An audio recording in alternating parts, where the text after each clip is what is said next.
Transient and system state response analysis.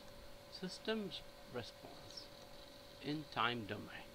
A control system constantly receives input of one form or another, and its response to the input must be known in advance. Must be known in advance in order to design a satisfactory control system. Since time is one of the independent variables in all control systems, it is desirable to know the system behavior as the function of time. Such a system or behavior of the system with respect to time is called system analysis in time domain. The two important system variables in all control systems are time and frequency. So let us now understand what is meant by system response. The output obtained by the control system corresponding to the given input is called system response. There are two types of system response: complementary function and particular integral. Complementary function is also called as transient response, and particular integral is called as steady state response. Complementary function or steady state response is denoted by yc or yt. As soon as an input is obtained from the system is not smaller to the given output, it takes some time before it exactly follows the input. This initial state of response has some characteristics which are functions of time and is termed as transient response. Transient behavior of the system is due to the presence of mass, inertia, inductance, capacitance, etc. Now we study about what is meant by particular integral or steady state response, which is denoted by yp or ys.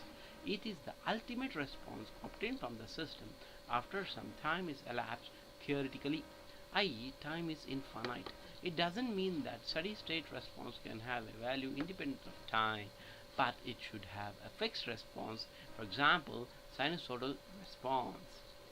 Here's a graph with on the x-axis we have x of t or y of t, where x of t is nothing but the input and y of t is nothing but the output. It is against the time. Here you can see that x of t is in straight line and y of t is in parabolic form.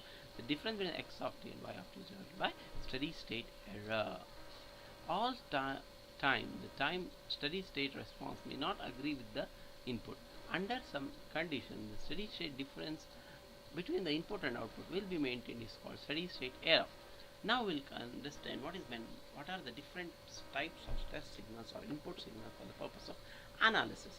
So here we have step input. We have already discussed about this. X of t is the line is x of t is equal to x, which is parallel to x-axis, which is time. So for t greater than or equal to 0, that is called a step input. And the ramp input, we say that x of t is linearly varying with respect to t, which is x of t equals k of t, which is ramp input.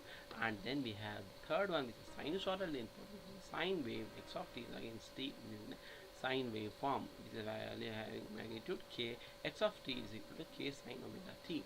Then we also have something called as half sinusoidal. This is half of the sinusoidal. We don't have anything in the negative y-axis or negative direction, so it is half of it. You can see the graph.